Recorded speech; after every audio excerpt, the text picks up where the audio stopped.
Bienvenidos a la segunda parte de la clase de enzimas relacionada con el tema de cinética enzimática. Como logran visualizar, el término cinética nos habla de velocidad de movimiento, y es que la cinética enzimática es la disciplina, la rama de la enzimología que se encarga de estudiar las reacciones químicas dadas por las enzimas y los factores que pueden favorecer o desfavorecer las reacciones químicas dadas por las enzimas. Es importante que recuerden cuál es la función de una enzima. En la clase pasada se había hablado que las enzimas lo que hacen es aumentar la velocidad de una reacción química a expensas de que disminuye la energía de activación de la reacción. Ellos no van a cambiar la cantidad que en un principio hay de sustratos o al final de productos. Las enzimas no van a cambiar el curso de esa reacción. Por ejemplo, en este caso está la glucosa y el oxígeno, que se vuelve dióxido de carbono y agua. Ellas no van a cambiar eso. Esos sustratos se van a volver estos productos. Ellas no van a cambiar la energía total liberada o la energía por los puentes de unión que habíamos hablado en la clase pasada durante el estado de transición. Recuerden que el estado de transición de las enzimas es donde el sustrato se encontraba fuertemente unido y es donde más interacciones tenía con la enzima y cuadraba o compaginaba con el pico de la energía de activación. La enzima lo que va a hacer es disminuir la energía de activación, como ven aquí. De igual forma, es importante recalcar que en el momento en que la enzima se une al sustrato, se forma el complejo enzima-sustrato y existían distintas teorías que nos hablaban del mecanismo de unión que tenían. Una de ellas, la teoría de Fischer, dada en 1894, que hablaba del modelo de llave y cerradura, en el cual el sustrato era la llave, la enzima la cerradura, y compaginaban perfectamente.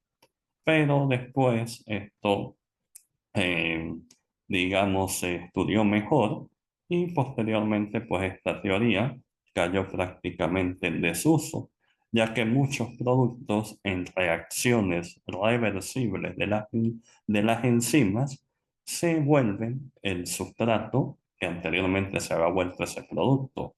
Son reacciones reversibles y la enzima en ese caso es la misma y por ende no tendría el mecanismo de llave y cerradura. La segunda teoría era la teoría de Kochland, que hablaba del modelo de ajuste inducido por el sustrato. El sustrato llegaba a la enzima hacía un ajuste inducido, un cambio conformacional, uniendo los puntos de unión y catalítico de la enzima para que ésta hiciera su trabajo. Esta gráfica, como les digo, deben memorizarla y aprenderla. Recordar que la enzima lo que causa, lo que trae a consecuencia es que disminuye la energía de activación. Consecuencia de ello, aumentará la velocidad de la reacción química, haciendo que el sustrato se vuelva producto de forma más rápida. Debemos recordar que el sitio activo de la enzima tiene o se divide en dos. El sitio activo, donde va a llegar el sustrato, posee el sitio de unión del sustrato y el sitio catalítico, que es el que va a dar la reacción en sí. Recuerden que en el sitio catalítico existen aminoácidos que son los que van a dar la dependencia de la reacción. Ahí también pueden haber iones metálicos, coenzimas, entre otras cosas, que van a permitir que la reacción se dé. Pero es fundamental que recuerden que hay factores modificadores de las enzimas, como por ejemplo el pH, la temperatura, la concentración de las enzimas y la concentración del sustrato. Estos factores modificadores me alteran la velocidad de una reacción química y es aquí donde entramos en consideración o en el tema a conveniencia que es cinética enzimática, que es básicamente parte de esto lo que ven aquí.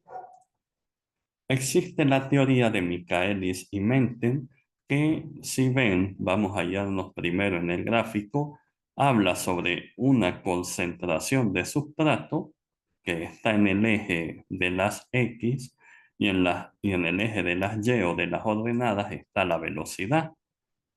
Está una concentración de sustrato que va aumentando y una velocidad que puede ir aumentando o disminuyendo.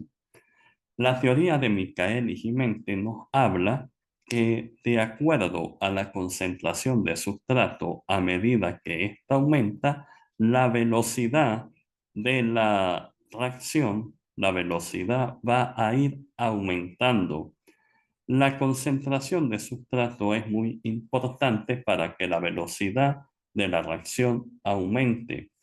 Pero si se fijan bien en el gráfico, se encuentra un término que es velocidad máxima.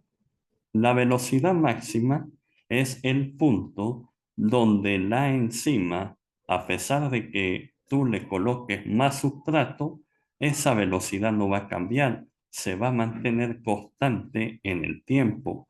La velocidad máxima es la concentración de sustrato donde la velocidad total no aumenta. Otro término fundamental, y fue lo que estudiaron Michael y Menten, es la Km. Km es la constante de Michael y Menten. Y Km, si ustedes ven, se encuentra hacia el eje de las abscisas o el eje de las X. Es decir, que depende mucho de la concentración del sustrato.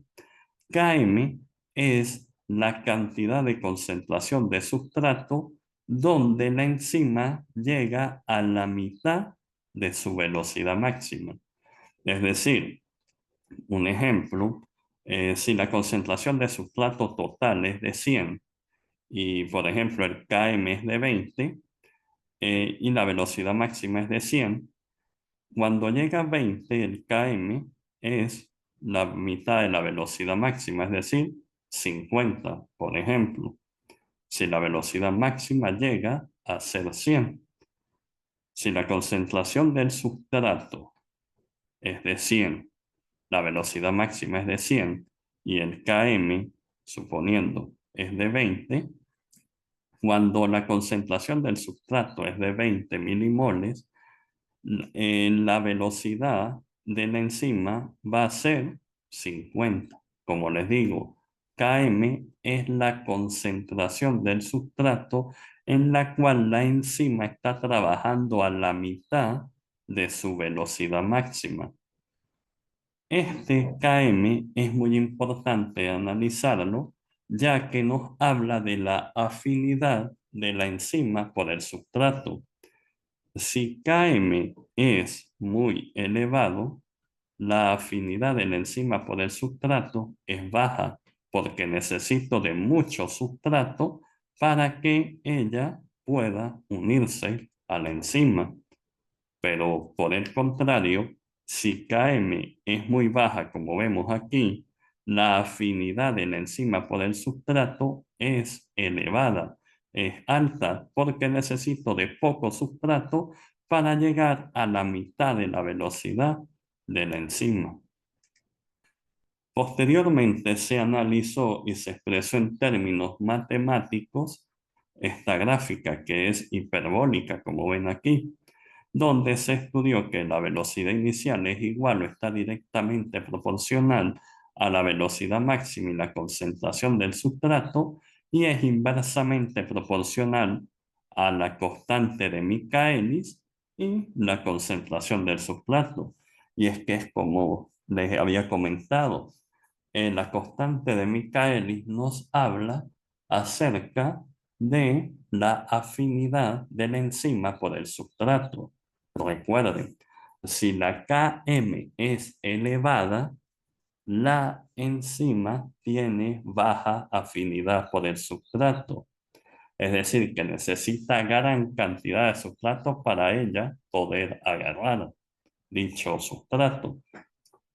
Pero si Km es baja, la afinidad es alta o elevada, es decir, necesita de poco sustrato para agarrar, para que la enzima tome dicho sustrato. Si recuerdan, habíamos hablado acerca de las isoenzimas. Ya habíamos hablado que eran enzimas que cumplían una misma función pero que tenían características que diferían unas de otras. Normalmente las isoenzimas difieren en el Km. Un ejemplo de ello lo vamos a ver en el tema de glucólisis, donde existe una enzima que se encarga de fosforilar la glucosa una vez que entra a la célula. Las enzimas, esa enzima, mejor dicho, va a fosforilar la glucosa en el carbono número 6. La enzima en algunas células se va a llamar exoquinasa, pero en el hígado se va a llamar glucoquinasa. Y las dos hacen la misma función. Fosforilan la glucosa en el carbono número 6. Pero ellas cambian en esto, en el Km. La glucoquinasa, la que se encuentra en el hígado, tiene un Km muy elevado. Es decir, que la afinidad por el sustrato, en este caso el sustrato es la glucosa, es muy baja. Necesita de mucha glucosa para ella entrar en función. Mientras que la exoquinasa tiene un Km bajo. Por ende, tiene una mayor afinidad por la glucosa. Y menos mal que es así, porque si no, el hígado se agarraría toda la glucosa que consumimos. Como les digo, la teoría de Michaelis y Mente nos habla de la reacción de una enzima o de las propiedades de una enzima de acuerdo a la concentración del sustrato. Y pues de ella va a depender, como lo ven, de la concentración del sustrato, de la concentración de enzimas, del pH y de la temperatura, ya que estos son factores que me pueden modificar el pH, perdón, me pueden modificar la función enzimática. La velocidad máxima de una enzima no va a cambiar nunca, va a llegar a su velocidad máxima y sin importar qué tanto sustrato tú le coloques, esa velocidad de ahí no va a cambiar. En un principio, la velocidad, mejor dicho, en un principio la enzima sigue la ley de acción de las masas, donde la velocidad del sistema, en este caso el sistema enzimático, depende de la concentración de sustrato. Si ustedes ven, a medida que aumenta la concentración de sustrato, la velocidad va aumentando, pero llega un punto en donde la concentración de sustrato es tan alta que alcanzó la velocidad máxima y de allí no va a aumentar más, sin importar qué tanto sustrato le pongas al enzima. Eso es lo que nos habla la teoría de Michaelis y Menten sobre el Km. Recuerden que el Km es la concentración de sustrato, donde la enzima está a la mitad de la velocidad máxima. Nos habla de la velocidad máxima, donde ella no va a cambiar dicha velocidad sin importar la concentración del sustrato. En otras palabras, en ese momento la enzima entra en un estado estacionario, porque eso no va a cambiar. Como habíamos hablado, los factores que normalmente modifican eh, por medio de la teoría de Michaelis y Menten es la concentración de la enzima y sobre todo la concentración del sustrato. Si hay muy poco sustrato, pues la enzima no va a llegar hasta su velocidad máxima. Llega el momento en que los volvió todo producto y no llegó a su velocidad máxima. Era lo que habíamos visto aquí. Actualmente se usa en biología los términos de K-CAT y el K-CAT sobre Km. El K-CAT es la constante catalítica. La constante catalítica no es más que el número de recambio de una enzima. Esto sucede cuando la enzima está muy saturada o me vuelve el sustrato producto, pero ella se encuentra saturada en un segundo.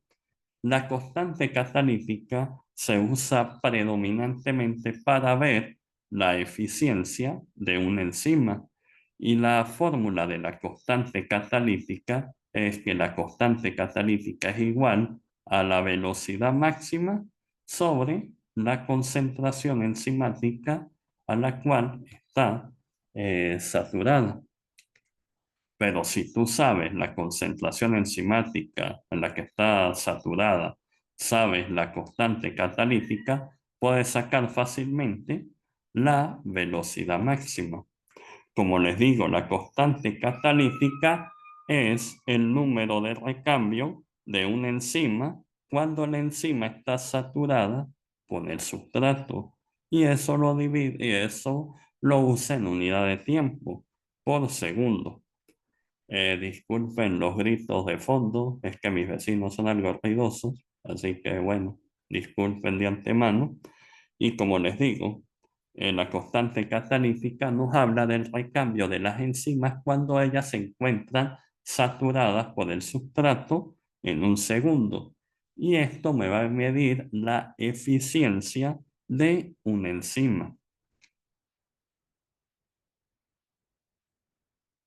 La constante catalítica entre la Km o la constante de Michaelis-Menten la podemos combinar para medir la eficiencia de una enzima y mostrar la perfección de trabajo de una enzima. ¿Por qué? Porque si sabemos el momento o el número de recambio de la enzima cuando está saturada por el sustrato y sabemos la concentración del sustrato a la cual llegamos a la mitad de la velocidad máxima, podemos tener la forma como trabaja una enzima. La enzima adecuada es aquella que tenga una constante catalítica alta, es decir, que sea muy eficiente, que así ella esté saturada, ella esté trabajando como cualquier patrono o cualquier jefe de trabajo, que le gustaría que uno así estuviera todo saturado, igualito que uno estuviera trabajando y sacando todo el trabajo en un día. Igual funciona con las enzimas. Las mejores enzimas son aquellas que, a pesar de estar saturadas, sacan el producto rápidamente. Y, como les digo, también son aquellas enzimas que tienen una Km baja, es decir, que tienen Km baja, es decir, que tienen alta afinidad, que necesitan de poco sustrato para estar afín con dicho sustrato. De acuerdo a esto, podemos inferir o deducir que existen orden de reacciones, que hay reacciones o hay enzimas que pueden reaccionar distinto al sustrato. Están las reacciones de orden cero. La reacción de orden cero nos habla que no importa la cantidad o la concentración del sustrato, no importa que yo aumente en demasía esa concentración de sustrato, la velocidad de la enzima no va a cambiar para originarme productos.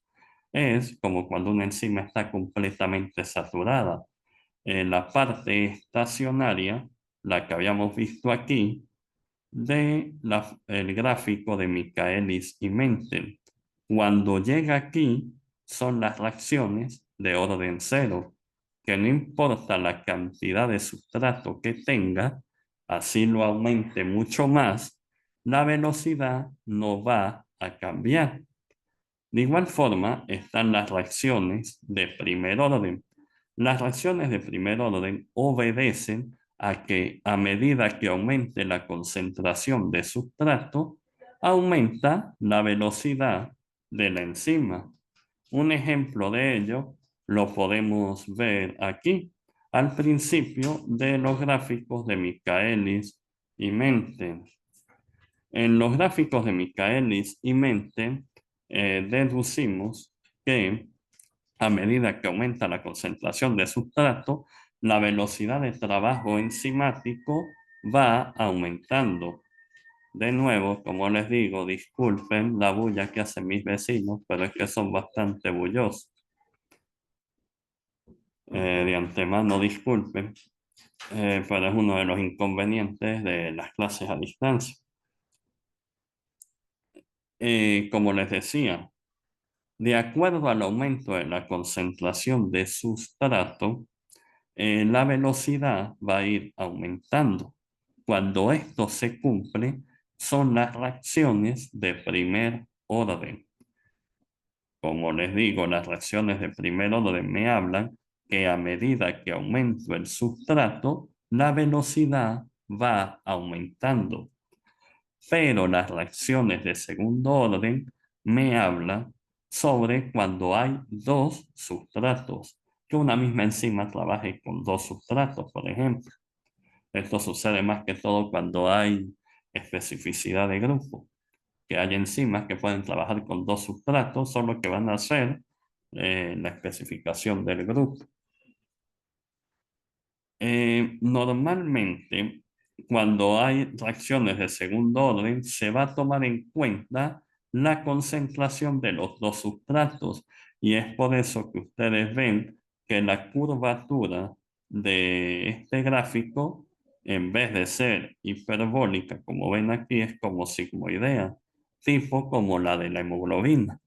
Recuerden que la hemoglobina trabaja con cuatro sustratos. En cada molécula de globina se va a unir una molécula de oxígeno. En base a ello, da el gráfico una curva sigmoidea, porque se va agregando una molécula de oxígeno, luego otra y otra y otra, solo que cada uno se va agregando de forma más rápida. Con las enzimas que trabajan con reacción de segundo orden, sucede lo mismo. Eh, Trabaja con dos sustratos y por eso la curva da de esta forma como sigmoidea. Y posteriormente que se satura, pues asciende de forma brusca. Esas son el orden de las reacciones con las que trabaja una enzima deducidas de la fórmula de Michaelis y Menten. Recuerden que esto depende de la concentración del sustrato y de su velocidad máxima. Y sobre todo recuerden la constante de Michaelis-Menten, que es la concentración de sustrato donde la enzima trabaja a la mitad de su velocidad máxima. ¿Qué sucede con esta gráfica? La gráfica es hiperbólica. A lo que la gráfica es hiperbólica, esto trae una consecuencia negativa que con números muy grandes no se va a poder trabajar. Es algo parecido con el pH, solo que en el caso del pH son números muy pequeños. Pero al no poder trabajar con números tan grandes, puede haber falla en la graficación de la enzima. Y es por eso que posteriormente se inventó el diagrama de doble recíproco o el diagrama de Lineweaver-Wood. El diagrama de Lineweaver-Wood lo que hizo, si ustedes ven, si ustedes sellan este uno, se darán cuenta que al sellar el uno que se encuentra allí, vamos a resaltar esto, tapando esto, queda básicamente la fórmula de Michaelis-Menten que habla que la velocidad inicial es igual al km más la concentración de sustrato y la velocidad máxima con la concentración de sustrato. La fórmula de Michaelis-Menten es al revés, como ven aquí. Velocidad máxima está arriba, km está abajo. En este caso, el diagrama de Lineweaver-Wood o de doble recíproco lo que hizo fue invertir eh, la gráfica. Al invertirlo y trabajar con números más pequeños, lo que hace es colocarle el 1 sobre la velocidad inicial, o en este caso 1 sobre la velocidad máxima, 1 sobre km, 1 sobre la velocidad máxima, 1 sobre velocidad y 1 entre la concentración de sustrato. Invirtiendo esto nos da una gráfica lineal, como ven aquí. Está el eje de las ordenadas, el eje de las abscisas, el cero. De aquí para acá son números positivos, de aquí para acá son números negativos y la velocidad que siempre es positiva. Entonces, este gráfico tiene una característica, es que no pasa por el origen. Si ustedes ven, pasa mucho más arriba. Y este gráfico no se lee de aquí hacia arriba, sino se lee al revés, de aquí hacia atrás.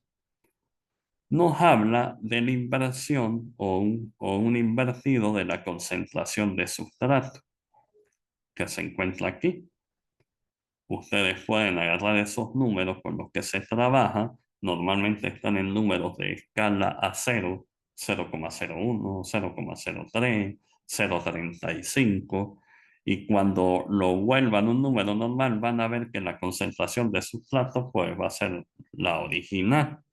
Solo que le ponen el 1, la inversión, para que trabajen con números pequeños y el gráfico sea lineal. Esto nos da una enorme ventaja, que podemos deducir la velocidad máxima cuando haga la intersección por el eje de las Y. ¿Y por qué la velocidad máxima está aquí abajo y no aquí arriba? Porque recuerden que son números que están cercanos al cero. Por ende, entre más cercano esté un 0,1, 0,2 o cualquiera de ellos o 0,0 algo, va a dar un número más alto cuando invierta la fórmula. En este caso, como les digo, el sustrato va a ser positivo, la velocidad va a ser positiva, pero el km va a ser negativo. En ese caso, para calcular km, lo que hago es eliminar este signo y el número que me dé aquí, pues lo pongo aquí en el km y posteriormente hago la fórmula matemática para que me dé la km normal. ¿Qué sucede en estos puntos? Que recuerden que son números negativos. Entonces, a medida que se encuentran más cerca del cero, los km, que una vez que invierta la fórmula matemática, van a ser grandes. Por ende, la afinidad por la enzima eh, va, este, la afinidad por la enzima va a ser menor. Recuerden que a un km más grande, la afinidad va a ser menor. Pero eso lo vamos a ver ahorita con las inhibiciones enzimáticas. Como les digo, esta gráfica de doble recíproco, normalmente o antiguamente se usaba mucho antes de que inventaran las computadoras y todo, para poder explicar el funcionamiento de una enzima. Si incluyese tanto enredo con las curvas hiperbólicas que daba la teoría de Michaelis y Mente. Como le digo, esos Km normalmente tienen números negativos. Posteriormente, a medida que vayamos viendo lo que son los inhibidores o activadores también, vamos a entender mejor esta gráfica. Ahora pasando a otro tema, hablemos acerca de los tipos de inhibición enzimática. Habíamos hablado que un inhibidor es aquel compuesto que hace que la función de la enzima disminuya o cese, o se omita o deje de funcionar. Existen inhibiciones enzimáticas reversibles e irreversibles. Como su nombre lo indica, las reversibles son aquellas donde uno el inhibidor de la enzima, pero posteriormente este se va a desprender de ella. Puede durar horas, días, minutos, segundos, pero normalmente son reversibles. O sea, la enzima vuelve a su estado original. Pero existen los inhibidores irreversibles. Son aquellos donde una vez que el inhibidor se unió a la enzima, la misma deja su funcionalidad permanentemente. Un ejemplo de ello está con el paratión, que el paratión o los órganos fosforados, que trabajan normalmente los agroquímicos, hacen una unión irreversible con la acetilcolinesterasa. Y, y en vista de que hacen esto, una inhibición irreversible, queda mucha acetilcolina en el cuerpo, provocando la secreción bronquial, los vómitos, la miosis, el dolor estomacal debido a la contracción intestinal.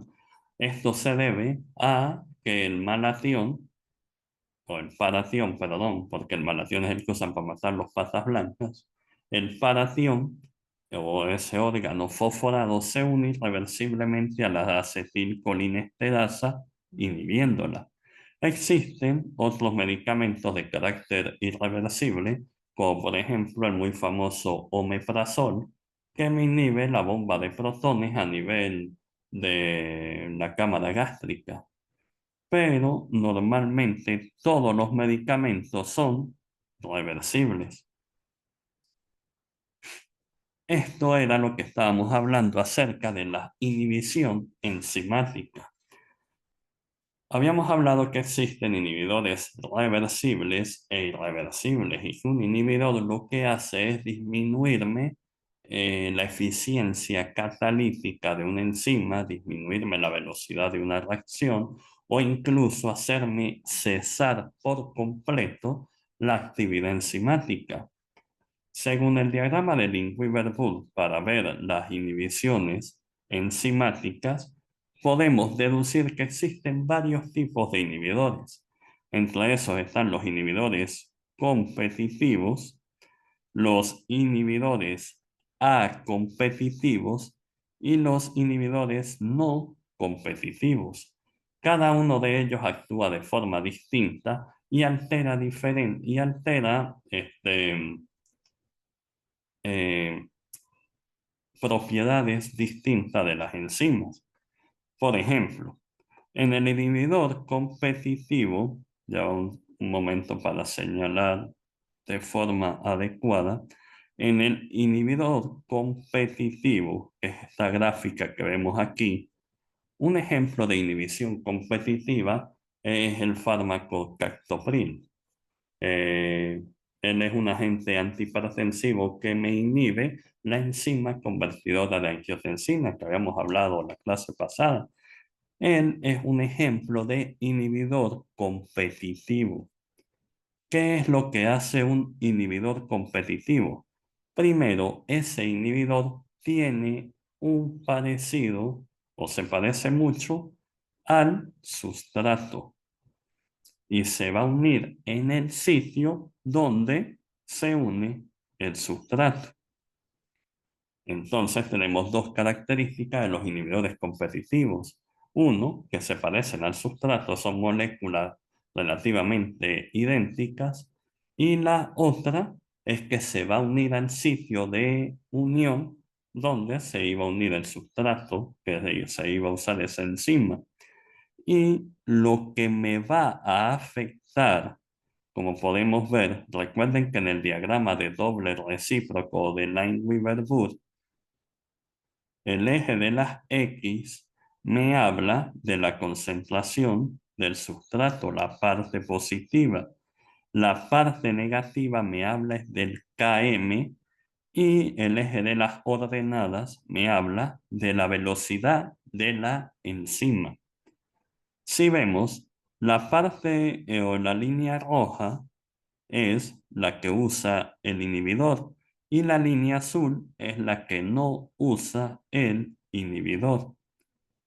Hablando de la velocidad, los inhibidores competitivos no alteran la velocidad máxima. Si vemos, se mantiene en el mismo sitio, sea que tenga inhibidor o que no lo tenga, se mantienen en el mismo sitio. Pero, ¿qué es lo que afecta un inhibidor competitivo? Un inhibidor competitivo va a afectar la Km o la constante de Michaelis, haciendo que ésta aumente. Y si ustedes recuerdan, al aumentar la constante de Michaelis o la Km, la afinidad de la enzima por el sustrato iba a disminuir. En este caso, la Km aumentó. Y ustedes dirán, ¿cómo que aumentó si está más cerca del cero? Recuerden que les había explicado que este diagrama es volteado, inverso, por eso es que se llama invertido. 1 entre el número que de aquí. En realidad da -1 entre la Km, que es esto lo que habíamos visto anteriormente. Voy a regresar hacia atrás. Esto, -1 entre la Km. En ese caso, volviendo aquí, si ustedes agarran este número, suponiendo que este sea 1 entre 0,1 y este sea 1 entre 0,4, ustedes van a ver que cuando hagan la inversión en la fórmula matemática, la Km de este lado va a dar mucho más alta que la de este lado. Por eso es que en esta gráfica se ve así. Entre más cerca esté del cero, el número cuando haga la inversión, pues va a aumentar. Recuerden que en los inhibidores competitivos es la Km la que va a aumentar. La velocidad máxima se va a mantener. Ahora pasemos a esta parte que son los inhibidores no competitivos. Entre los inhibidores no competitivos tenemos algunos fármacos, por ejemplo, el efibrens, que es un fármaco que me va a inhibir una proteína que es la transcriptasa inversa, sobre todo para los pacientes con HIV, o el alopurinol, que se usa para una enfermedad que se llama gota, que se da por acumulación de ácido úrico. En este caso, estos fármacos usan la forma no competitiva de inhibición. ¿Qué es lo que hace la forma no competitiva? Ella no se va a unir, o este inhibidor no se va a unir al sitio de unión, sino se va a unir a un sitio distinto. Pero consecuencia de ello va a afectar a inhibir la enzima. En este caso, no va a afectar la Km, como vemos aquí, porque no importa la cantidad de sustrato que tenga, la KM nunca se va a afectar porque el inhibidor no competitivo no se une al sitio de unión. Puede haber muchos sustratos que el sustrato se va a unir al sitio de unión, pero el inhibidor, como se une a un sitio distinto, no va a afectar esa KM porque el sustrato se va a unir, solo que no se va a volver producto. Pero ¿dónde me inhibe eh, o qué parte de la gráfica me inhibe el inhibidor no competitivo, valga la redundancia? Lo que sí va a afectar es la velocidad máxima. Como ven aquí, sin inhibidor la velocidad máxima tiende a aumentar. Recuerden que el diagrama está volteado. En los números más cercanos a cero, cuando hagan la inversión en la fórmula, va a dar números más altos. Y el inhibidor lo que va a hacer es disminuirme la velocidad máxima. Al disminuirme la velocidad máxima, pues la reacción va a durar más para darse.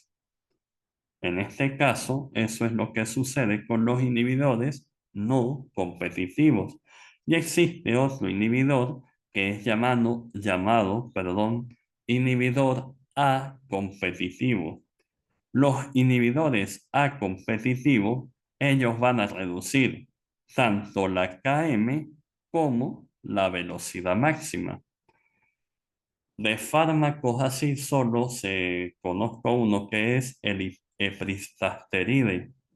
Aquí en Venezuela no existe, existe el dutasteride, que normalmente se manda para gente que sufre de hiperplasia prostática. En ese caso, el epristasteride es un inhibidor de la alfa-5 reductasa. Pero, como les digo, es un inhibidor A competitivo. Va a afectar tanto la velocidad máxima como el Km.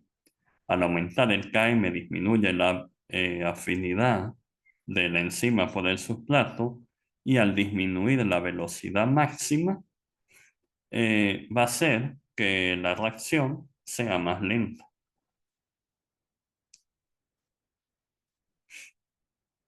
Ahora vamos a hablar sobre cómo se regulan las enzimas.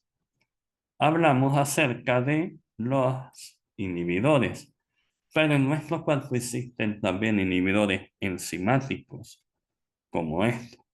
Existen los inhibidores de acuerdo al sustrato, inhibidores por el sustrato. Un ejemplo de ello, este que está aquí, es la glucosa por medio de la exoquinasa que había mencionado, el C-fosforila usando ATP, cede el ATP cede un fósforo al carbono 6 y se vuelve glucosa 6-fosfato. En caso de que aumente la cantidad de glucosa 6-fosfato, ella va a actuar como inhibidor de la enzima que va a dar esa reacción, es decir, de la exoquinasa. Al actuar sobre esa enzima, va a causar una inhibición de esta reacción que ven aquí. Entonces, la glucosa 6-fosfato va a inhibir directamente la enzima para que el sustrato no se vuelva más producto. Y existe otra inhibición que es por retroalimentación o feedback. Para eso se necesita un compuesto químico que va a seguir una serie de pasos, como ven aquí, está la enzima 1, la enzima 2, la enzima 3, 4 y 5, que me va a dar factores intermediarios o metabolitos intermediarios, que son compuestos químicos que son resultados de actividades enzimáticas, pero que no me origina el producto que yo espero. Al final, cuando actúan todas las enzimas, se va a originar un producto y cuando éste esté en demasía en la célula, este va a actuar como inhibidor por retroalimentación en la enzima 1, haciendo o trayendo a consecuencia que los metabolitos intermedios dejen de formarse. Esa es la retroalimentación por feedback, donde normalmente el producto final me inhibe la primera enzima de una serie de enzimas que originaron dicho producto. Otra regulación enzimática que vemos es la activación proteolítica o simógenos, que es esto que vemos aquí. Activación proteolítica o simógenos. Habíamos hablado que los simógenos son proenzimas o enzimas inactivas que normalmente tienen una estructura y que esa estructura se necesita modificar.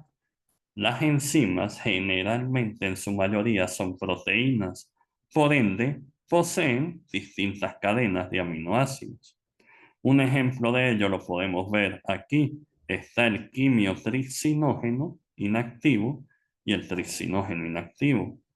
Cuando ellos entran a la luz intestinal, el tripsinógeno por medio de la enteropeptidasa va a cortar la cadena que tiene valina, aspartato y lisina, donde está la isoleucina y de ahí hacia atrás, como ven aquí, es lo que va a quedar.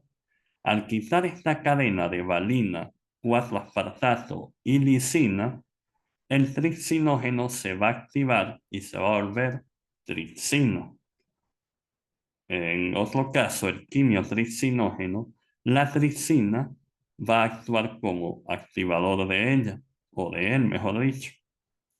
El quimiotripsinógeno de igual forma pierde una serie de aminoácidos, en este caso serina, arginina, treonina y asparagina, y se va a volver quimiotripsina, que es la parte activa. Recuerden que los simógenos siguen la ley del todo o nada. Una vez que inicia esta excisión o corte de enlaces, la reacción se va a dar, no va a haber vuelta atrás. También lo vemos aquí, como está el quimiotripsinógeno, la quimiotripsina, y posteriormente, y esto se debe a la tripsina que lo va a activar al quimiotripsinógeno. ¿Qué pasa en esos casos?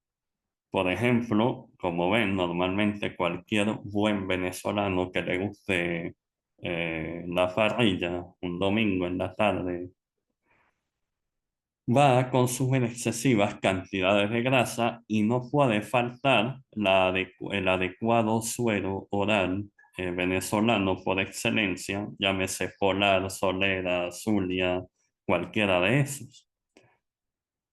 Eso normalmente sucede los domingos y el lunes llega una persona con esta cara a al sitio donde uno puede trabajar, al seguro, no sé, a un ambulatorio, con un dolor abdominal de fuerte intensidad. ¿Qué sucede?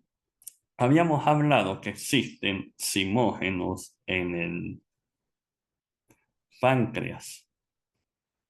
Los simógenos del páncreas o las enzimas inactivas se van a secretar al tubo intestinal, al duodeno, a la segunda porción. Ellas, cuando se encuentran en el páncreas, están en forma inactiva y cuando llegan al intestino es que se van a activar. Una vez que se activan, pues sirve para la degradación de los alimentos. ¿Qué sucede con esto? Uno está consumiendo excesiva cantidad de grasas y de proteínas. La tripsina y la quimiotripsina sirven para digerir proteínas, pero al mezclar eso con el alcohol va a hacer que el esfínter de Oddi, que es esto que ven aquí, se cierre. Ya lo que se cierra, todos los simógenos que están aquí no van a poder secretarse hacia el duodeno y ellos se van a activar sí o sí, tarde o temprano. Una vez que se activan, pues empieza a degradar el páncreas Y es por eso que ven a la persona así, con extremo dolor. Y normalmente usamos enzimas para diagnosticar eso. ¿Cuáles son las enzimas que mandamos a hacer? Amilasas y lipasas. Si estos salen elevados en más de 3 veces el valor superior de las mismas, pues estamos en presencia de una pancreatitis. Otra forma de regulación enzimática son las enzimas alostéricas. Habíamos hablado de esto en la hemoglobina. Alosterismo es un sitio, o el término alos en griego quiere decir extraño. Son sitios distintos o extraños al sitio de unión donde se une el inhibidor o el activador. Normalmente ocurren enzimas que tengan muchas subunidades. Por ejemplo, la hemoglobina tiene muchas subunidades, tiene alosterismo, porque si se une una molécula de oxígeno, se puede unir otra más rápido y otra más rápido y otra más rápido. Esto se llama efecto de cooperatividad. O también alosterismo por el 2,3-bifosfolicerato, que lo que causa es que disminuye la afinidad de la hemoglobina por el oxígeno. Existe el centro activo de la enzima y existe el centro alostérico, el centro extraño donde va a llegar el activador o el inhibidor, como ven aquí. El centro alostérico puede ser activado o puede ser inhibido, es decir, que me puede aumentar la velocidad de una reacción química o me la puede inhibir.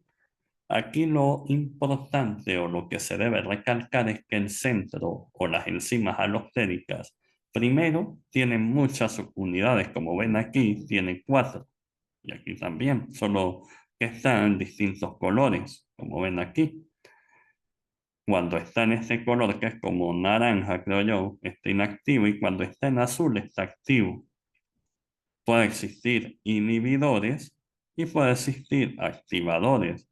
Si ven, están en un sitio distinto a donde normalmente se va a unir el sustrato. Entonces, lo primero, las enzimas alostéricas tienen múltiples unidades. Segundo, el centro alostérico está en un sitio distinto al centro activo.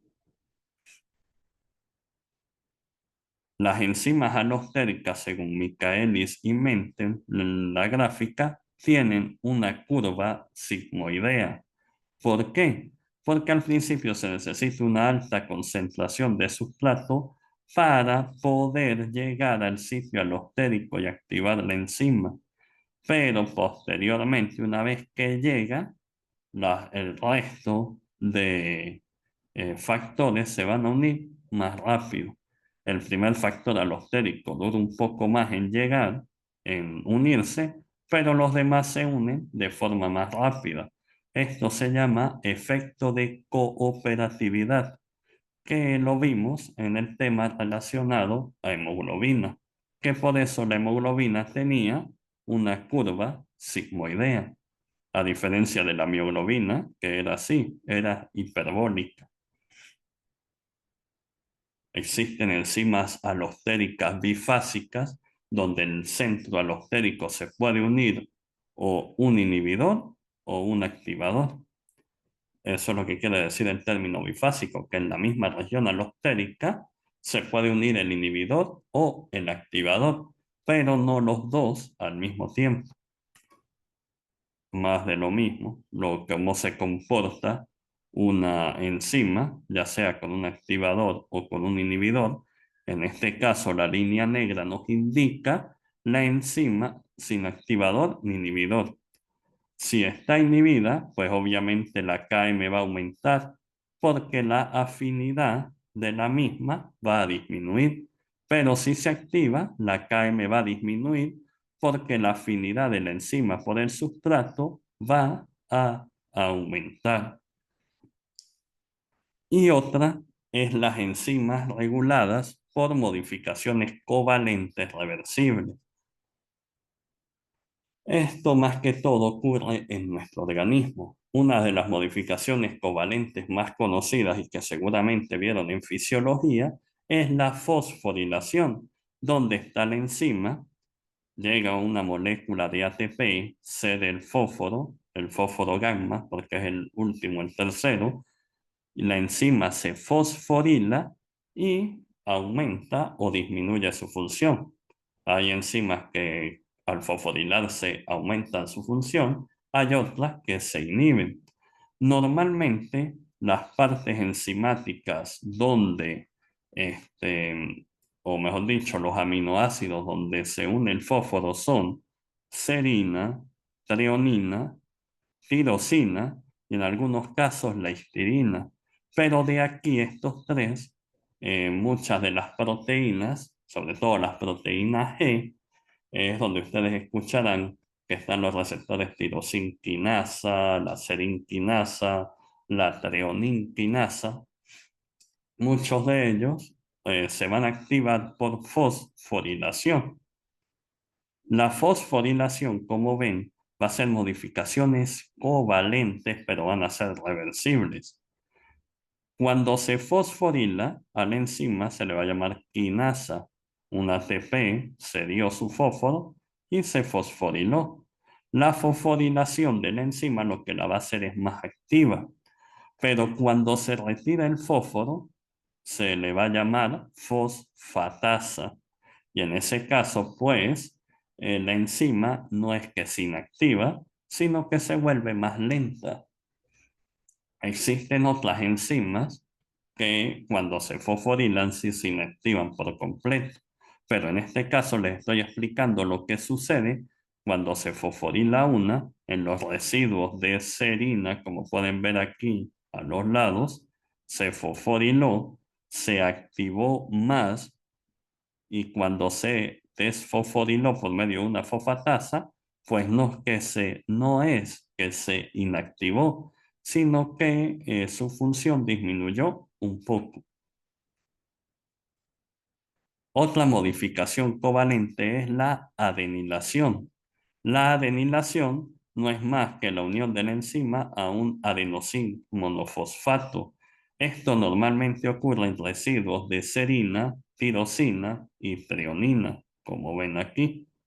Estaba el ATP se volvió fosfato inorgánico y se cedió un adenosin monofosfato, como ven aquí. Este fosfato se va a unir al residuo de serina, tirosina o treonina. Está la uridilación, que en este caso, en vez de usar ATP, lo que usa es UTP, uridín trifosfato. Y lo que se va a unir a la enzima es uridín monofosfato. Y eso ocurre principalmente en los residuos de enzimas que tengan tirosina. Estos son algunos ejemplos de modificaciones covalentes, por ejemplo, la fosforilación y en qué aminoácidos sucede más, la adenilación y la uridilación, en qué aminoácido sucede más, que en este caso es la tirosina, y lo que se une, adenosin, monofosfato, uridín, monofosfato, o en el caso de la fosforilación, el fósforo propiamente dicho. La ADP ribosilación. En este caso se usa un compuesto derivado de la vitamina B3 o niacina. En la parte activa se llama nicotin adenil dinucleótido, que es esta que vemos aquí. Vemos el anillo de nicotina, las dos ribosas, el difosfato y la adenina. En ese caso se pierde el anillo de nicotina, por eso es que está esta N ahí, y queda la adenina o el ADP ribosa. Esa ADP ribosilación se une a la enzima y cumple distintas funciones. Por ejemplo, ustedes han escuchado hablar de la tosferina o el coqueluche y del cólera. Estas bacterias ocasionan daño en el organismo a través de esto, de la ADP ribosilación. Estas, o estos mejor dicho, son los aminoácidos donde ocurre principalmente la ADP ribosilación, o en los residuos donde se une la ADP ribosa. Está la asparagina, está la glutamina, está la serina y la histidina. Y por último, entre las modificaciones covalentes está la metilación. La metilación, en ese caso se usa S-adenosilmetionina, que se va a volver S-adenosil-homocisteína. Y en este caso se cede el grupo metil que tiene el aminoácido metionina, de ahí que se llame así, se vuelve homocisteína y la enzima queda metilada. Normalmente esta metilación ocurre en residuos de aminoácidos que tengan o de proteínas que tengan residuos de glutamato.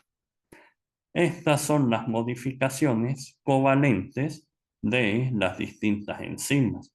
Ya vimos cómo la cinética enzimática nos ayuda a entender cómo trabaja una enzima, los inhibidores con sus distintos gráficos, que es el Km, que es el Kcat o la constante catalítica, el diagrama de Lineweaver-Booth, cuáles son las modificaciones o las regulaciones enzimáticas dentro del organismo.